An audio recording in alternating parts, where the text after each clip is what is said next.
नमस्कार, स्वागत है आपका फोकस न्यूज पर। शाम के 6 बज रहे हैं और आपके साथ मैं हूं मीना शर्मा। दिल्ली के ऑल इंडिया मेडिकल कॉलेज का नाम यहां की बेहतरीन सेवाओं के लिए जाना जाता है, लेकिन आज एम्स सुर्खियों में है।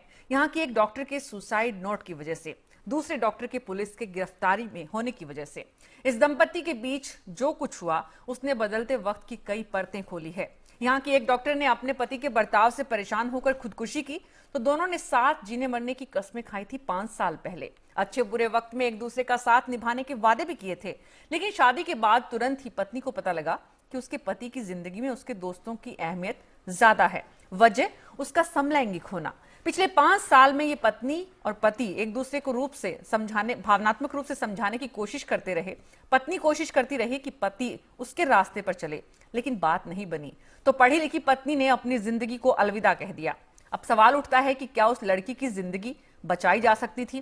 क्या हमारी सामाजिक व्यवस्था में ऐसे तमाम पहलुओं को जानने के बाद भी दरकिनार करने की जो कोशिश है, उससे बंद करने के प्रयास होंगे? हमारे खास मेहमानों के साथ हम इसी पर करेंगे विस्तार से चर्चा, तो राय आपकी भी होगी शामिल। लेकिन सबसे पहले हम बताते हैं कि दरअसल हुआ क्या है इस पूरे मामले में।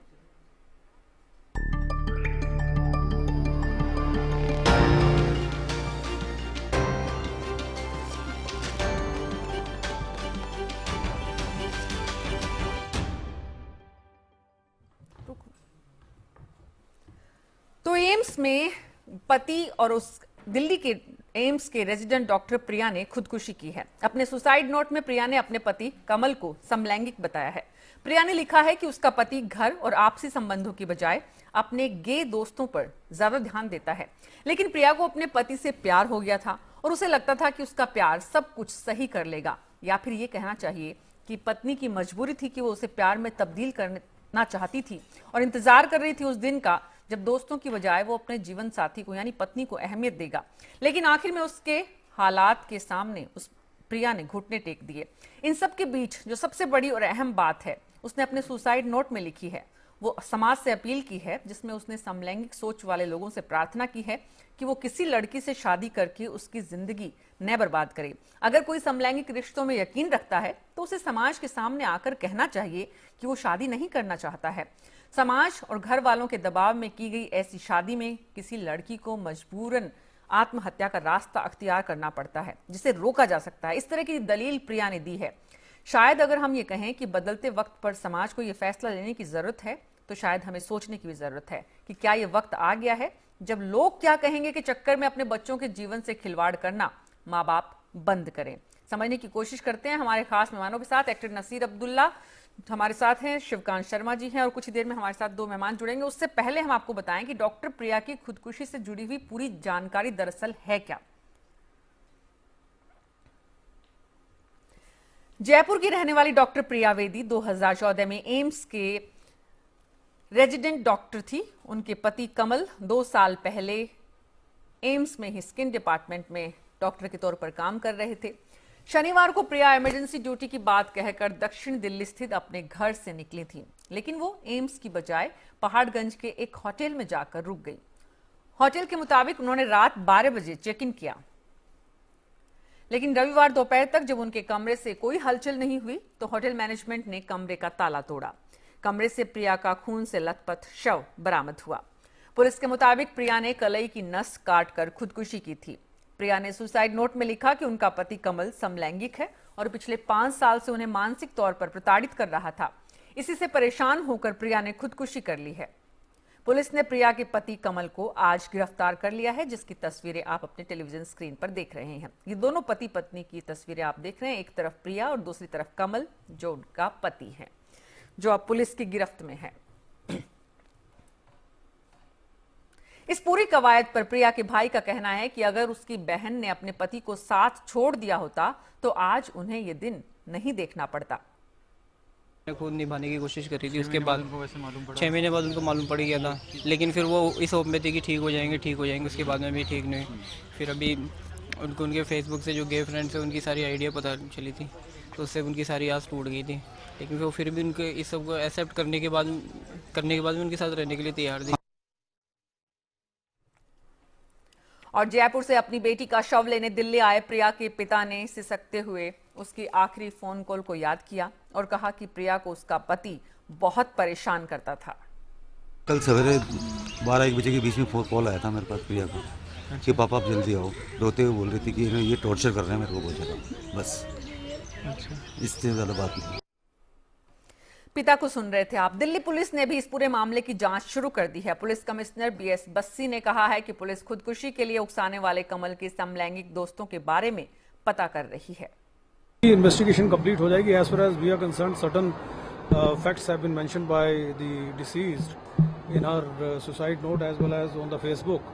So those facts definitely are relevant and they will be taken into consideration to marshal evidence in this case. और पुलिस कमिश्नर दिल्ली के हम सुन रहे थे, उनका कहना है कि जल्द ही इस पूरे मामले में जांच आगे बढ़ेगी। लेकिन हमारे सहयोगी जावेद इस पूरे घटना की ज्यादा जानकारी के साथ बने हुए हैं। जावेद, बताइए जरा कि दरअसल पिता को हम सुन रहे थे, भाई को हमने सुना, दोनों की दलील थी कि जानकारी थी उन्हें, तो उसके बाद भी ये सिलसिला चल रहा था, आखिर क्यों? जी देखिए, अभी तक जो हमारी पुलिस से बात हुई है, जो डीसीपी परमादित्य, उन्होंने कहा, उनका कहना है कि जो लैपटॉप जिसमें डॉक्टर प्रिया ने सारी चीज़ें फेसबुक पे उन्होंने लिखा था, वो पुलिस ने अपने कब्जे में ले लिया है। जो फ़ोन था वो भी अपने कब्जे में ले लिया है। इस पूरे मामले की जांच करी। हालांकि फेसबुक पर जो डॉक्टर प्रिया थी, उन्होंने मरने से पहले जो पहाड़गंज के रेजिडेंट होटल 302 कमरे में वो रुकी थी 18 तारीख को, जहां पे उन्होंने सुसाइड किया था। वहां पर सुसाइड करने से पहले उन्होंने कुछ देर पहले पोस्ट किया था कि किस तरह से वो प्रॉब्लम में आ रही थी। काफ़ी साल से चल रहा था। हालांकि उनकी शादी को 5 साल हो गया था। 2010 में उनकी शादी हुई थी।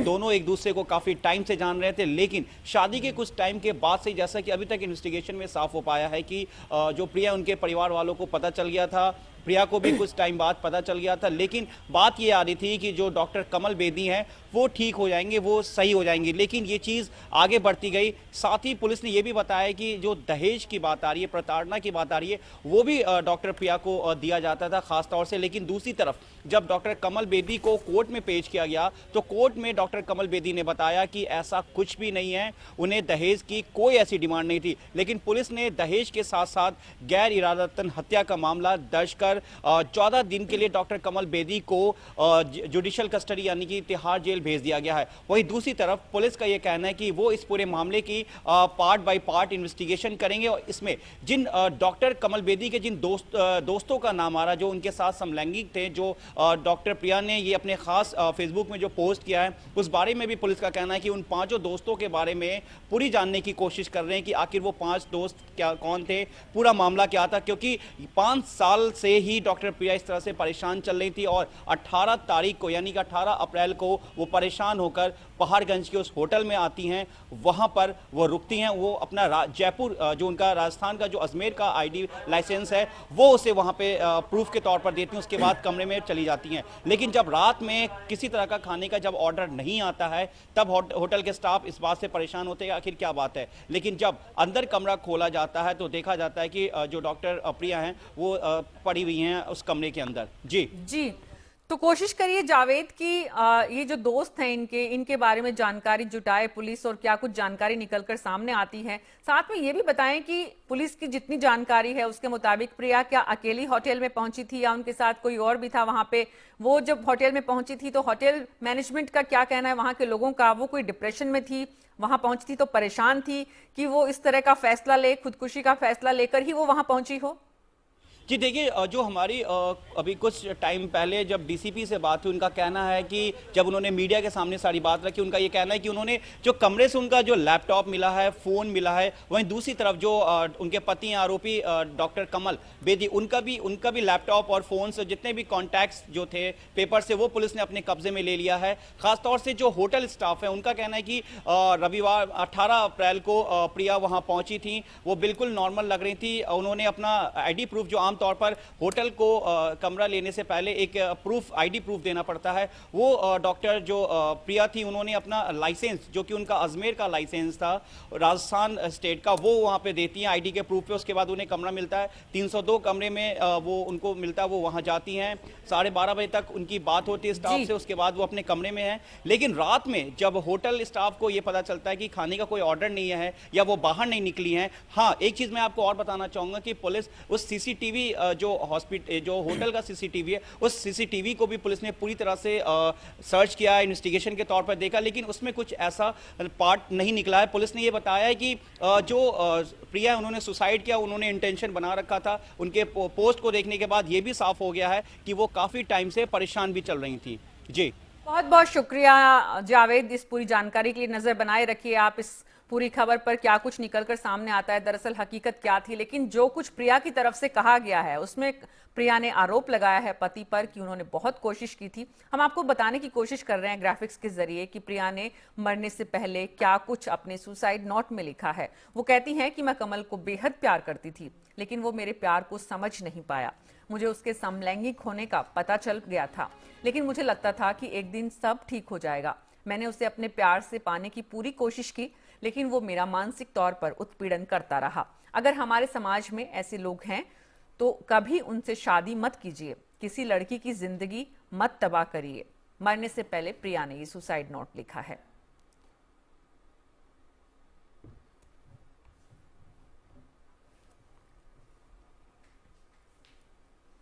तो क्या प्रिया जैसे लोगों को मरने से रोका जा सकता था? पढ़ी लिखी डॉक्टर अगर ऐसा फैसला लेती है तो उसके पीछे क्या कारण रहे होंगे? मनोवैज्ञानिक ये भी समझने की कोशिश करेंगे। अरुणा ब्रूटा मनोवैज्ञानिक हमारे साथ है, नसीर अब्दुल्ला एक्टर हैं, कुछ ही देर में जुड़ेंगे। शिल्पी जैन एडवोकेट हैं, जावेद हुसैन मेरे सहयोगी इस पर नजर बनाए हुए, और शिवकांत शर्मा जी वरिष्ठ पत्रकार। आप सभी का बहुत बहुत स्वागत है।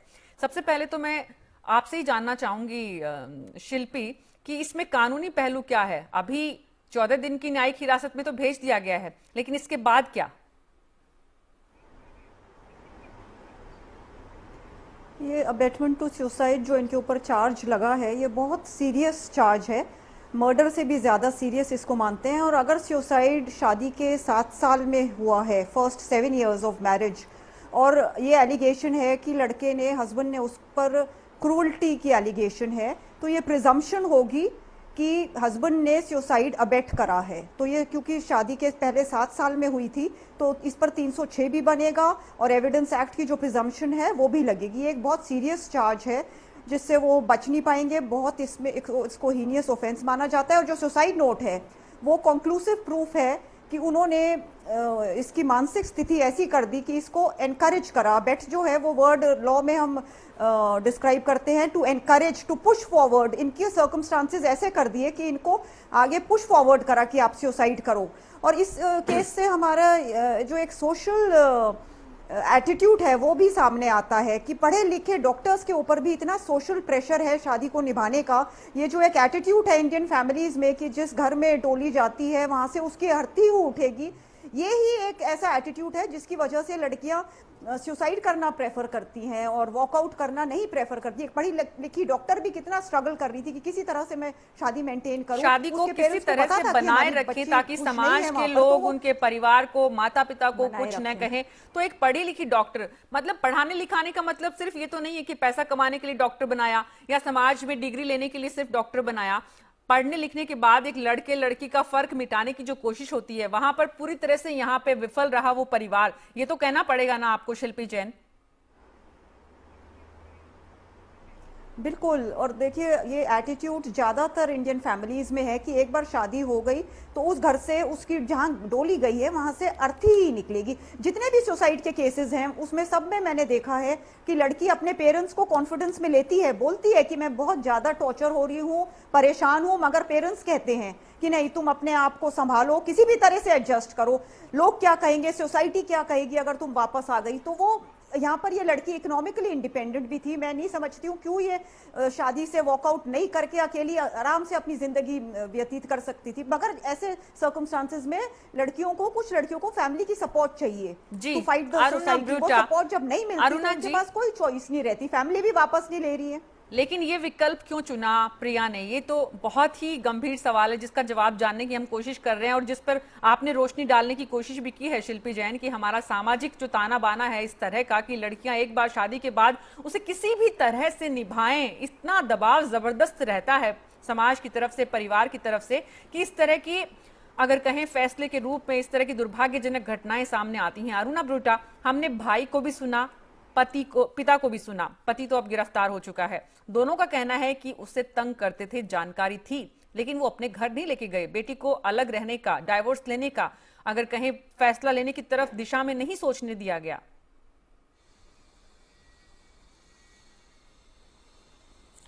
जनरली जो अभी कह रहे थे, शिल्पी जी भी कह रही थी कि जब एक लड़की ब्याही जाती है तो उसको यही समझाया जाता है कि यही तेरा घर है और यहीं तुझे रहना है और वापस नहीं आना। मेरे पास इस तरह के बहुत केसेस आते हैं जहाँ पे आप ये फ्रेज यूज करते हैं, पढ़ी लिखी लड़की, लेकिन पढ़ी लिखी लड़की सिर्फ किताबें पढ़कर पढ़ी लिखी कहलाती है। एक जो कल्चरल दबाव होता है वो बहुत बड़ा दबाव होता है कि यहीं रहना है। लेकिन इसके साथ साथ एक मानसिकता का मैं जिक्र करना चाहती हूँ कि मेरे पास इस तरह के बहुत केसेस हैं जहाँ पे लड़की को पता चला कि उसके पति जो हैं वो होमोसेक्सुअल हैं या उसके पति बाइसेक्सुअल हैं, और उससे उन्होंने या तो उन्हें छोड़ दिया या वो उनके साथ ही रही, लेकिन उन्होंने सुसाइड नहीं कमिट करी, आत्महत्या नहीं की। अब ये बात मानते हैं कि आत्महत्या करने के लिए भी मानसिकता अलग होती है और वो उसका इलाज हमारी कंट्री में होता नहीं। हम सोचते हैं कोई डॉक्टर है, कोई मनोवैज्ञानिक है, कोई लॉयर है, कोई गृहिणी है, तो ये पढ़े लिखे हैं तो इनकी मानसिकता में गड़बड़ नहीं हो सकती। मानसिकता में तो किसी के भी गड़बड़ हो सकती है। मानसिक रोग इतने अलग अलग तरह के हैं कि हम लोग उनको एक्सेप्ट नहीं करके चलते। जी जी, बने रहिए आप हमारे साथ। शिवकांत शर्मा जी, एक तो ये पहलू है कि ये मानसिकता कौन सी थी जिसने आत्महत्या की तरफ लेकर गई, लेकिन उससे महत्वपूर्ण पहलू ये जो बताने की कोशिश प्रिया ने अपने सुसाइड नोट में की है कि कोई भी लड़की की जिंदगी तबाह, जिंदगी बर्बाद न करें ऐसे लोग जो इस तरह की दुनिया में जीते हैं। तो क्या उस जो ये सोसाइटी है जो अपने आप को ये कहती है या मानती है या उस दुनिया में जीती है, क्या जरूरत है, क्या ये वक्त आ गया है कि हमारा देश भी उस दिशा में खुलेपन के साथ स्वीकार करे और उस दिशा उस समझ के साथ आगे बढ़े? पहली बात तो हमें अपनी समझ शादी के बारे में सुधारनी होगी, क्योंकि शादी हम ये मान के चलते हैं कि बंधन है। शादी दरअसल बंधन नहीं है जी। जिस शास्त्रीय आधार पे भारत में शादियां होती हैं, हिंदुओं में शादियां होती हैं, वो भी सप्तपदी की तरफ आप देखें तो वो 7 शर्तें होती हैं दोनों तरफ से, लड़के और लड़की की तरफ से। वो एक कॉन्ट्रैक्ट है, वो बंधन नहीं है जी। तो पहली बात तो अगर हम यही समझ लें कि शादी बंधन नहीं है तो फिर सारी समस्याएं हल होने लगती हैं अपने आप। कि अगर कॉन्ट्रैक्ट है तो दोनों में से किसी भी तरफ से अगर कॉन्ट्रैक्ट तोड़ा जाता है, उसका उल्लंघन किया जाता है, कड़वाहट बढ़ती है, तो तलाक हो सकता है। तलाक हो सकता है, दूसरी शादी हो सकती है। जब हम बाकी सारे क्षेत्रों में आधुनिकता में इतने आगे बढ़ गए हैं, हमारा खान पान बदल गया है, रहन सहन बदल गया है, हम छकड़ों में नहीं चलते, गाड़ियों में चलते हैं, हम हवाई जहाज़ों में उड़ते हैं, लेकिन बात हम वही पुरानी करते हैं अभी भी सांस्कृतिक तौर पे। तो एक तो ये बात है। दूसरी बात ये है कि किसी का स्ट्रेट होना, किसी का गे होना या किसी का जो है वो गे और स्ट्रेट दोनों होना, ये कोई मानसिक बीमारी नहीं है। ठीक है। जैसा अभी हम बात कर रहे थे कि किसी का आत्महत्या के लिए प्रेरित होना, अवसाद से ग्रस्त होना मनोरोग माना जा सकता है जी। लेकिन किसी का गे होना मनोरोग नहीं है। लेकिन उसके बाद भी शिवकांत जी इसे बहुत सहजता से हमारा समाज स्वीकार क्यों नहीं करता है? इसको मैं समझने की कोशिश करूंगी और दुनिया भर में इसे किस रूप में लिया जाता है ये भी हम एक आंदोलन के रूप में दुनिया भर में देख सकते हैं। तो भारत में आने वाले दिनों में क्या वक्त बदलेगा, उस पर समझेंगे ब्रेक के बाद। छोटे से ब्रेक के बाद चर्चा जारी रहेगी। आप बने रहिएगा फोकस न्यूज पर।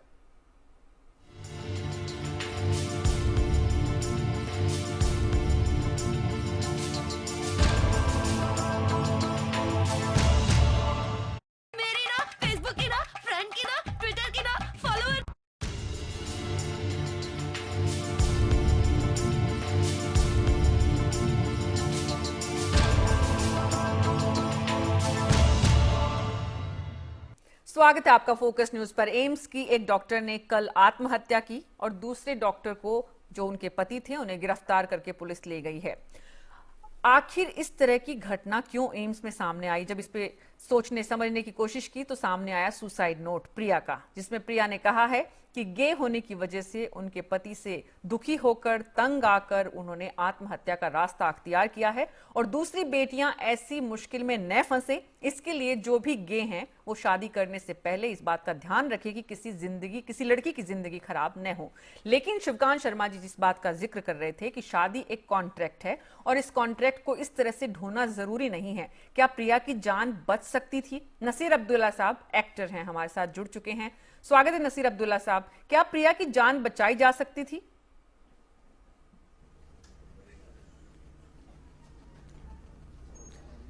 अगर ये बात असल में प्रिया को पहले से मालूम होती कि उनके हस्बैंड के हालात ऐसे हैं, तो ज़ाहिरी बात है वो शादी का कदम उठाती नहीं फिर।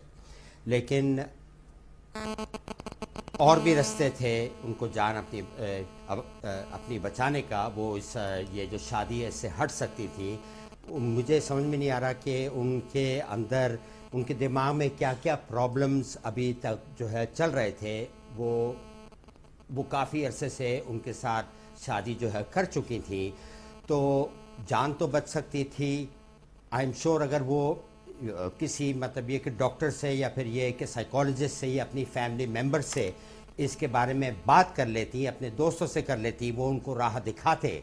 लेकिन ऐसा लगता है वो अंदर ही अंदर अपने अंदर में कुट रही थी और फिर आगे जाकर उन्होंने डेस्परेशन में आके ये कदम उठाया है। तो आई एम श्योर उनकी जान जो है बच सकती थी, लेकिन उनके पास सपोर्ट ऐसा सिस्टम कोई ऐसा लगता है कि नहीं था जिससे वो फिर तंग आकर के अपने हालात से उन्होंने ये एक्सट्रीम जो स्टेप है ये जी लिया। लेकिन वो सपोर्ट सिस्टम कौन से सपोर्ट सिस्टम की आप बात कर रहे हैं? और दूसरी बात ये भी है नसीर अब्दुल्ला साहब कि इस तरह के लोग जो इस तरह का जीवन जीते हैं वो पर्दे के पीछे क्यों रहते हैं? सामने क्यों नहीं आते? स्वीकार क्यों नहीं करते? पूरे परिवार और समाज के सामने क्यों नहीं बोलते कि हमें ऐसे ही जीना है और हमें इस शादी को आगे नहीं बढ़ाना है? आप अपना जीवन दूसरे किसी भी व्यक्ति के साथ बहुत अच्छे से जी सकते हैं, जिनको शादी करके एक घरेलू दाम्पत्य जीवन को आगे निभाना है।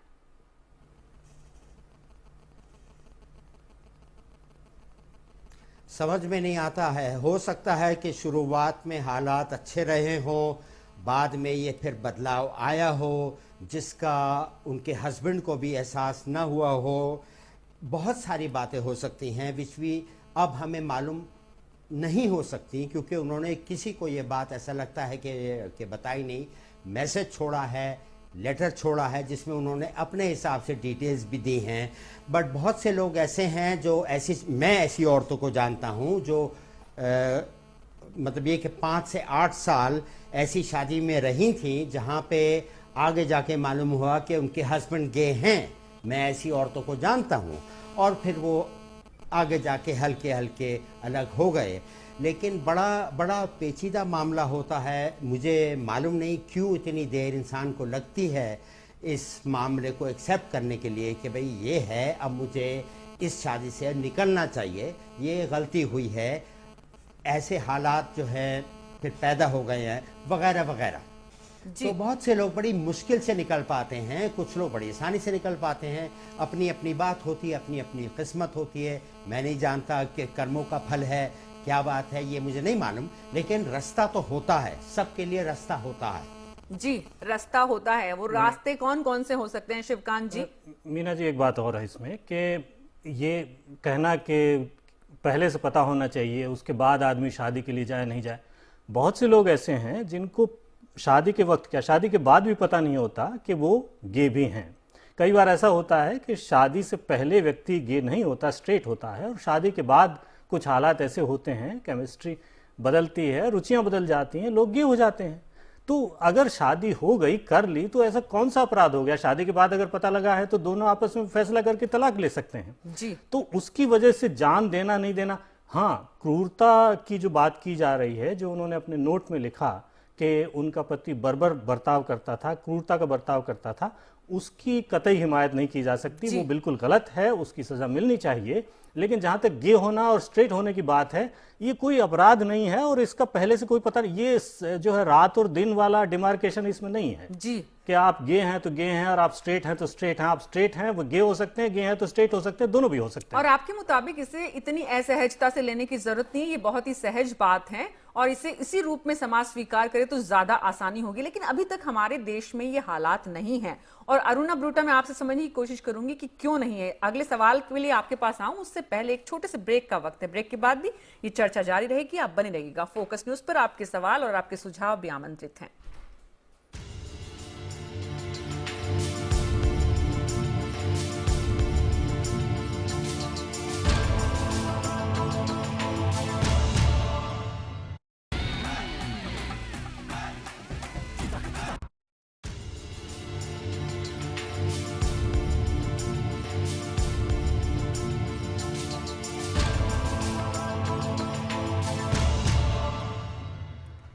स्वागत है एक बार फिर से आपका फोकस न्यूज पर। समलैंगिक रिश्तों की वजह से एम्स की एक डॉक्टर ने आत्महत्या कर ली और अपील कर रही है, दलील दी है, मरने से पहले सुसाइड नोट में लिखा है कि ऐसी लड़कियों की जिंदगी बर्बाद न करें।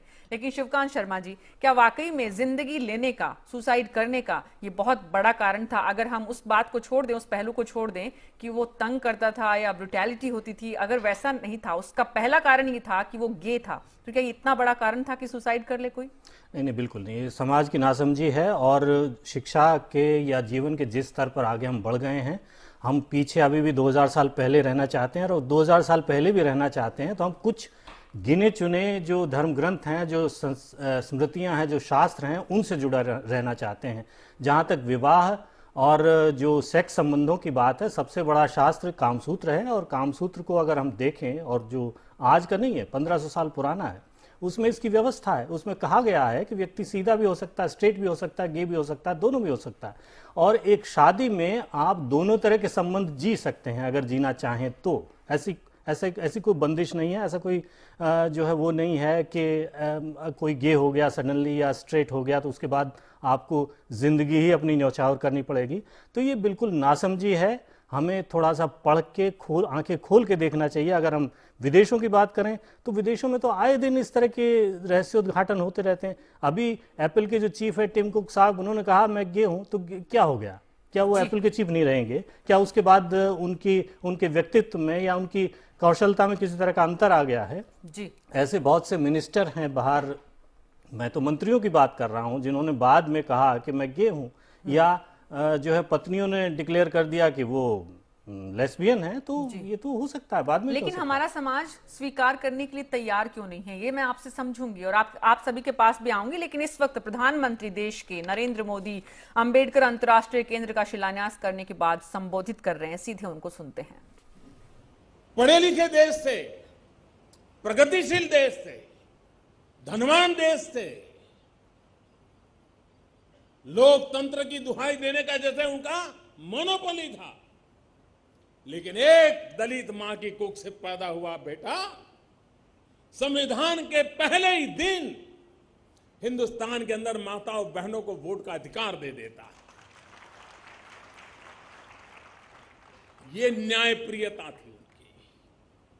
भारत एक फेडरल स्ट्रक्चर है, संघीय ढांचा आगे चलकर के कैसे चलेगा, व्यवस्थाएं कैसी होगी, मैं नहीं मानता हूं सामान्य मानवी 50-60 साल के बाद क्या होगा वो देख पाता है। मैं नहीं मानता हूं। आज हम देखते हैं हमारे संघीय ढांचे को मजबूत बनाए रखने के लिए कितनी कितनी बारीक बारीक चीजों पर ध्यान देना पड़ता है और फिर भी कहीं न कहीं तो कोई गलती रह जाती होगी। ये बाबा साहब आंबेडकर थे जिनको इस बात की समझ थी कि उन्होंने संविधान की रचना के साथ एक स्वतंत्र फाइनेंस कमीशन की कल्पना रखी, जो फाइनेंस कमीशन केंद्र और राज्यों के आर्थिक संबंधों और संतुलन और धन के वितरण की व्यवस्था को स्वतंत्र रूप से गाइड करता है और आज भी वो व्यवस्था पर सब भरोसा करते हैं और चलते हैं। इस बार राज्यों को 42% तक राशि मिली है। हिंदुस्तान के इतिहास की बहुत बड़ी घटना है ये। यानी एक प्रकार से राज्यों ने कल्पना नहीं की हो उतने धन के भंडार इस बार मिल गए। पहली बार ऐसा हुआ है कि देश की टोटल जो तिजोरी माने राज्य और केंद्र की मिलकर के तो करीब करीब 60% से ज्यादा, 65% से भी ज्यादा अमाउंट आज राज्यों के पास है। भारत के पास मात्र 35% अमाउंट है। यह ताकत राज्यों को कैसे मिली है? इस सरकार के समय निर्णय हुआ एक बात है, लेकिन मूल बाबा साहब आंबेडकर की उस सोच में पड़ा हुआ है, तब जाकर के हुआ है। और इसलिए समाज के अंदर जब हम इन चीजों की ओर देखते हैं तो लगता है कि भाई क्या हमारी आने वाली पीढ़ी को इस महापुरुष के कामों को समझना चाहिए कि नहीं समझना चाहिए? इस महापुरुष के विचारों को जानना चाहिए कि नहीं जानना चाहिए? क्या हमारी आने वाली पीढ़ियों ने इस महापुरुष के आदर्शों से में से कुछ पाकर के जीने का संकल्प करना चाहिए कि नहीं करना चाहिए? अगर ये हमें करना है तो जो आज हम व्यवस्था को जन्म देने जा रहे हैं, जो 20 महीने के भीतर भीतर गतिविधि उसकी शुरू कर दे, मेरी अपेक्षा है। ये आने वाली पीढ़ियों की सेवा करने का काम है और ये कोई सरकार उपकार नहीं कर रही है। मोदी सरकार भी उपकार नहीं कर रही है। एक प्रकार से समाज ने अपना कर्ज चुकाना है, ये कर्ज चुकाने का एक छोटा सा प्रयास है।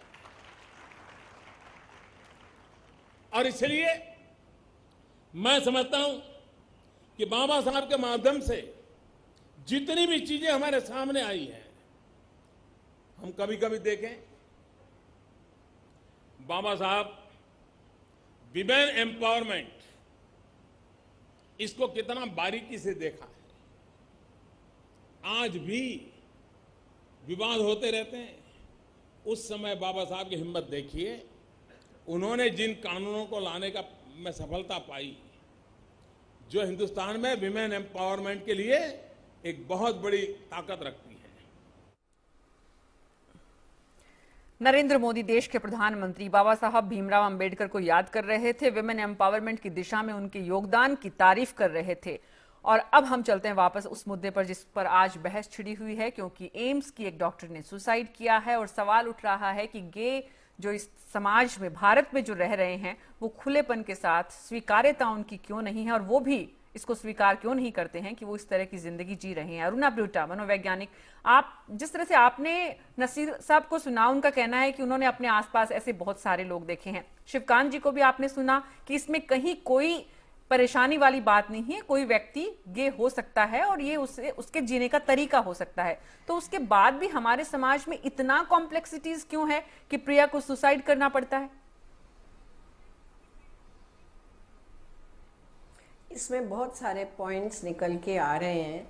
शिवकांत जी इतनी सुलझी बातें करते हैं और इतनी मुझे खुशी होती है उनकी बात सुन के कि एक पुरुष हिंदुस्तान में इतनी मॉडर्न थिंकिंग और डेवलप्ड थिंकिंग रखता है। लेकिन क्या ये होता है आम जिंदगी में? ऐसा नहीं होता।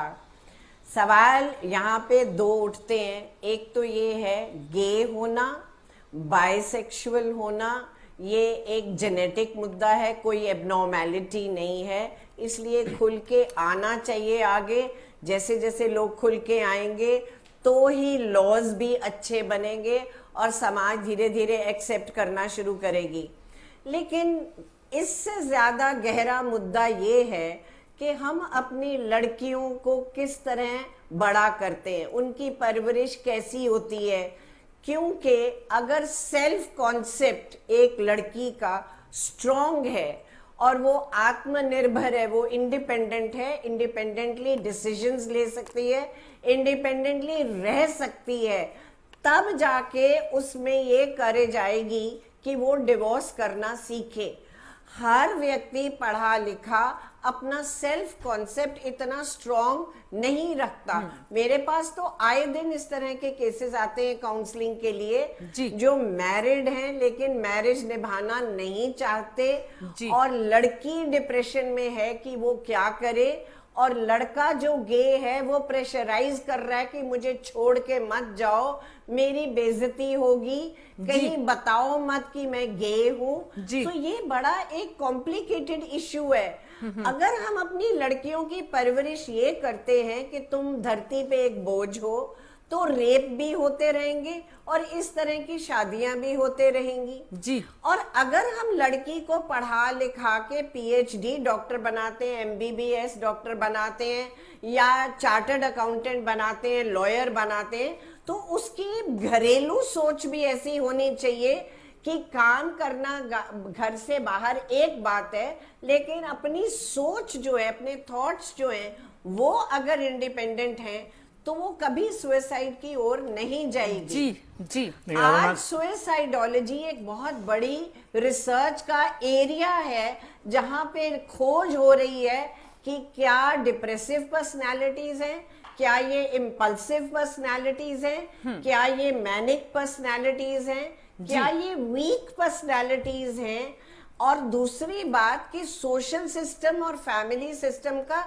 सपोर्ट ना हो के बल्कि एक कंडेमिंग एटीट्यूड हो, तो वो इंडिपेंडेंस जो है एक व्यक्ति की वो कमजोर पड़ने लगती है। जी जी। नसीर अब्दुल्ला साहब, आपके पास आऊं उससे पहले शिवकांत जी, आप अरुणा जी की बात से सहमत नजर नहीं आ रहे? बिल्कुल नहीं, मैं सहमत हूं। अरुणा जी बहुत अच्छी बात कर रही थी, बल्कि मुझे याद आ रही थी अभी प्रधानमंत्री स्त्री शक्तिकरण की बात कर रहे थे, विमेंस एम्पावरमेंट की। सबसे बड़ा विमेंस एम्पावरमेंट तो तब होगा जब हम लड़कियों को इस लायक बना देंगे कि वो शादी को एक बंधन न समझें, उनकी शादी हम एक गुड़िया की तरह से न करें जिसकी की अर्थी फिर वहां से उठती है पति के घर से, बल्कि वो स्वतंत्र रहें और जहां वो खुश न रहें वहां वो उस शादी को तोड़ सकती हैं, उससे बाहर निकल सकती हैं बेझिझक होकर के। जी।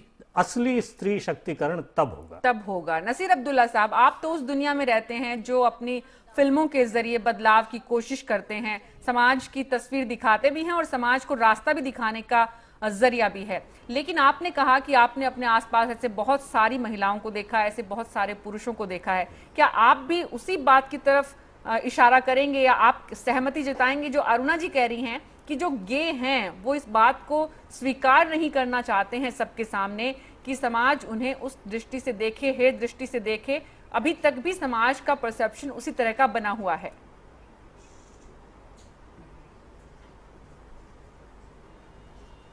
बड़े दुख और शोक की बात है कि आजकल के ज़माने में भी एक ज़माना था जब माँ बाप अपनी बेटी की शादी जब कर देते थे तो हाथ उस अपना बेटी से धो लेते थे। अगर उसका कोई भी प्रॉब्लम होता था, सख्त प्रॉब्लम होता था, वो अपने माँ बाप से बात करती थी। वो बोलते भैया तुम अब ये है कि निभाओ, इस घर की तुम नहीं हो, जैसा है अपना चलाओ।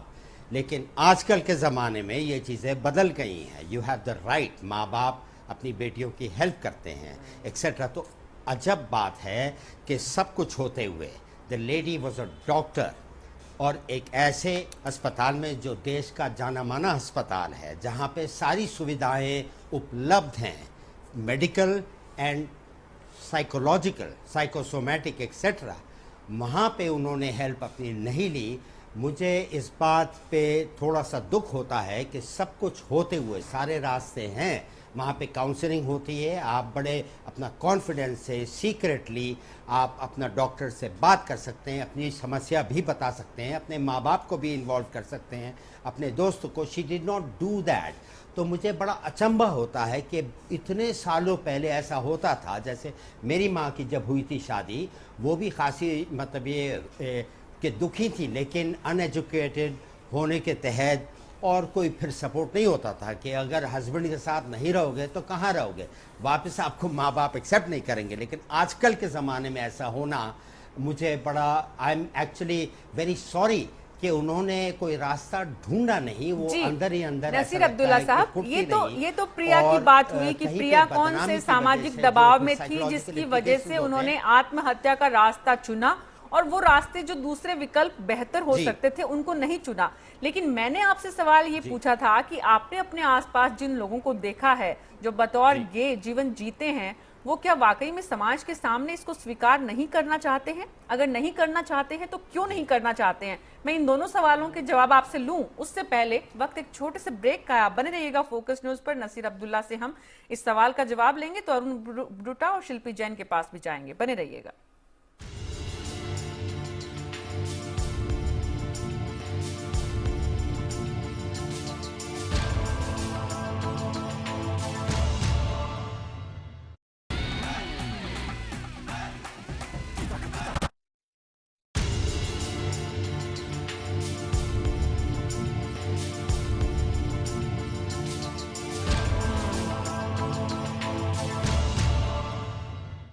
तो क्या हमारा समाज आज भी सीखने को तैयार नहीं है? समलैंगिक लोगों को लेकर नजरिया बदलने को तैयार नहीं है? समझने की कोशिश कर रहे हैं। हमारे साथ एक कॉलर जुड़े हैं पंजाब से, राजेश। वो कुछ कहना चाह रहे हैं, उसके बाद आप सभी के साथ चर्चा को आगे बढ़ाऊंगी। जी राजेश, बताइए।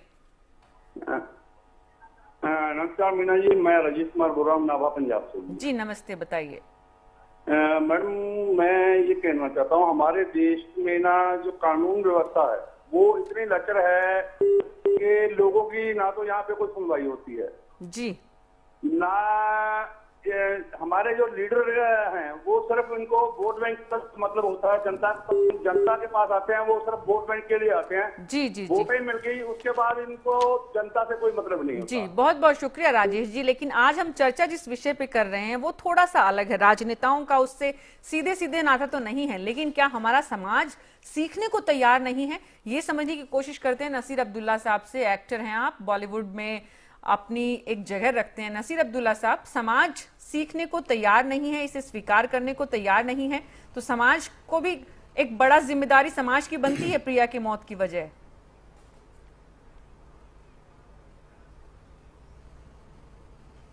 एब्सोल्युटली, बट एक बात आपको याद रहे कि ये जो सेक्स का जो होता है ना सिचुएशन, ये बड़ी मुश्किल इलाका है इंसान के लिए बात करने का। मैं आपको अपना एक्सपीरियंस खुद बता दूं कि कुछ गे लोग मेरे पीछे लगे हुए थे when I went to college.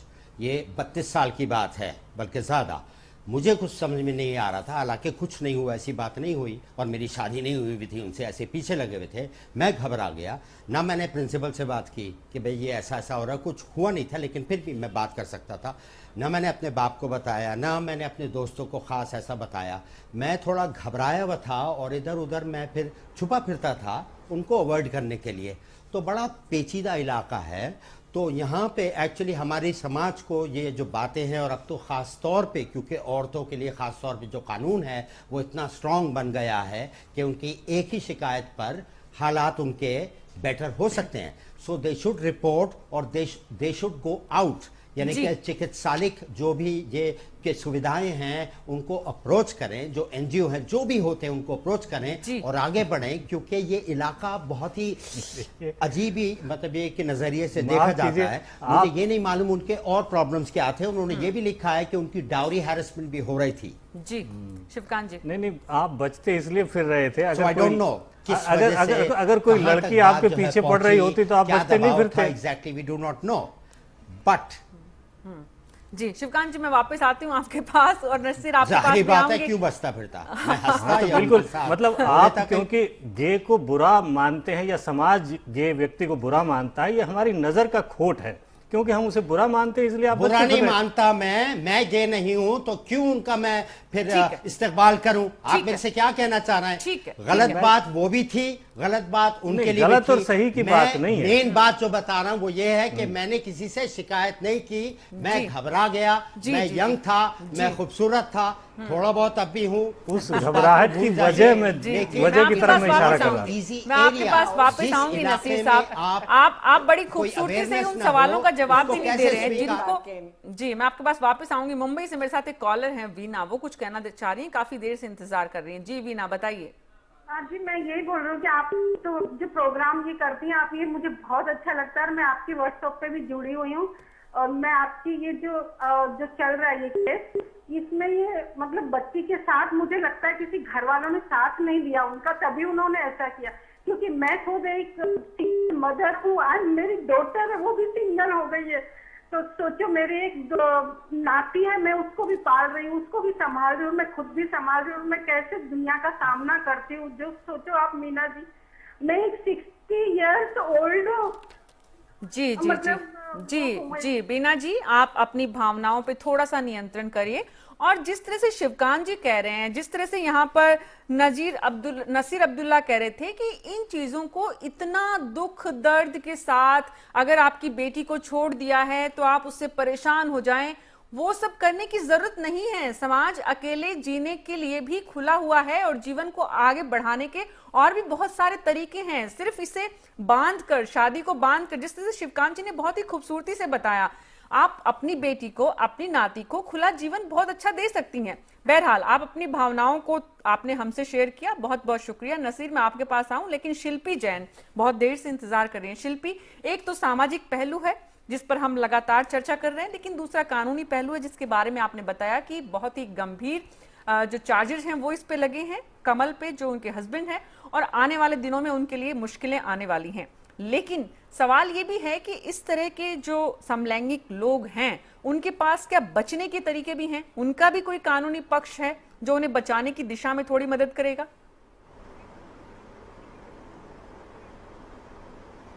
बिल्कुल, हर केस में डिफेंस का भी प्रोविजन है, प्रोसिक्यूशन का भी है। अबेटमेंट टू सुसाइड वाले जो केसेस होते हैं उसमें एविडेंस में ये दिखाना पड़ता है कि सिर्फ अगर एक लड़की ने सुसाइड कर लिया और सुसाइड नोट छोड़ दिया, वो कंक्लूसिव एविडेंस नहीं है कि लड़का कन्विक्शन पाएगा उस ऑफेंस में। उसमें ये देखना होता है, एक है कॉज ऑफ सुसाइड, एक लड़का कॉज ऑफ सुसाइड हो सकता है, मगर ये देखना है कि उसमें अबेट जो वर्ड है उसने क्या सुसाइड एनकरेज करा, क्या उसको पुश फॉरवर्ड करा। बहुत सारे सुप्रीम कोर्ट के जजमेंट्स हैं और लॉ बहुत क्लियर है कि अगर एक आदमी कॉज है सुसाइड का, सिर्फ वो उसको कन्विक्शन नहीं दिलाएगा या पनिशमेंट नहीं दिलाएगा, उसको पार्टिसिपेट करना है, एनकरेज करना है, लड़की को पुश फॉरवर्ड करना है। अगर एक लड़की एक लड़के से प्यार करती है, जो बहुत केसेस होते हैं ऐसे, और लड़का उसका प्रपोजल एक्सेप्ट नहीं करता, लड़की सुसाइड नोट में लिख जाती है मैं इस लड़के से प्यार करती थी और इसने मेरा से प्यार जो है वो मेरा प्यार एक्सेप्ट नहीं करा और मैं सुसाइड कर रही हूँ, तो लड़का ऐसे केस में कॉज है उसके सुसाइड का। मगर जब तक ये एविडेंस में प्रूव नहीं होगा कि उसने उसको बहुत बार कहा मैं सुसाइड कर लूंगी और उसने कुछ एक्ट्स ऐसी करी जिससे उसको एनकरेजमेंट मिला सुसाइड करने के लिए, या एक्टिव पार्टिसिपेशन, एक ओवर्ट एक्ट जिसे कहते हैं जी, कि उसने कुछ ऐसा कंट्रीब्यूट ओवर्टली करा है जिससे वो लड़की मजबूर हो गई है, तो ये एक कुछ बारीकियां हैं कानून में जिसके लूपहोल्स जरूर लड़के को अवेलेबल है, वो ट्रायल में उसको अवेलेबल रहेंगे। शिल्पी, लेकिन मैं आपसे ये समझना चाह रही हूँ कि इस तरह की रिलेशनशिप में जब शादीशुदा पति पत्नी है और उनमें से कोई एक अगर समलैंगिक है और उसके बाद भी दोनों साथ रह रहे हैं, और उस ऐसी स्थिति में अगर किसी की मौत हो जाती है, कोई सुसाइड कर लेता है या टॉर्चर होता है, तो उसमें कानून समलैंगिकों की कितनी मदद करता है? उनके लिए कानून क्या कहता है? क्योंकि जिस तरह से तस्वीर धुंधली हमारे सामाजिक पहलू की तरफ है, क्या उसी तरह से कानून की दिशा में भी तस्वीर धुंधली है?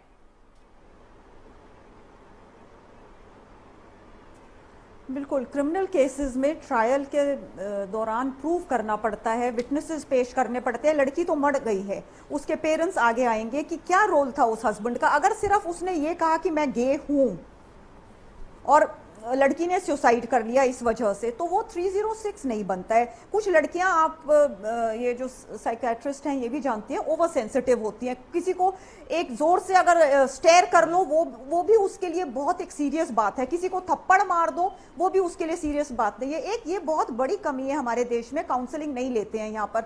अगर कोई काउंसलिंग के लिए जाता है तो ये उसको फैमिली में और समाज में समझा जाता है कि वो पागल है। वेस्टर्न कंट्रीज में आप देखेंगे बड़े बड़े सेलिब्रिटीज भी, एक्ट्रेसेस भी और फिल्म स्टार्स सब काउंसलिंग के लिए टाइम टू टाइम जाते हैं, क्योंकि जो लाइफ है उसमें स्ट्रेस लेवल्स इतने हाई हैं, अप्स एंड डाउन्स, सब एक्सपीरियंस करते हैं, मगर हमारे देश में काउंसलिंग का जो एक कॉन्सेप्ट है वो अभी पॉपुलर नहीं है। अगर ये जितनी केसेस सुसाइड के हैं, अगर इनमें से कोई भी काउंसलिंग ले रहा होता तो ये आराम से अवर्ट हो सकता। जी जी जी, बहुत बहुत शुक्रिया शिल्पी जी, शिवकांत जी, अरुणा जी, नासिर अब्दुल्ला, आप सभी का, और वो तमाम कॉलर्स जिन्होंने इस कार्यक्रम को देखा और अपनी राय रखी।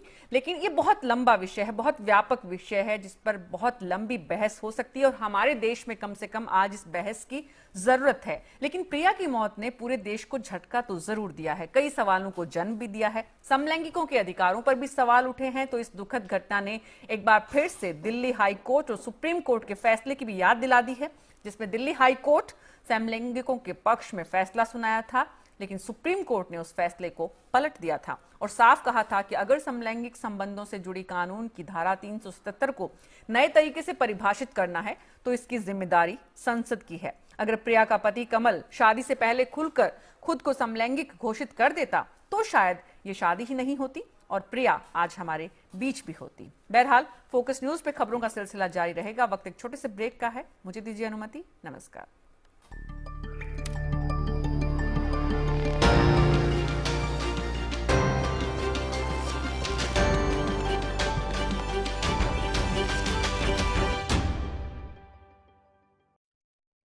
इस प्रोग्राम के सह प्रायोजक थे दाने दाने में स्वाद का दम, पानी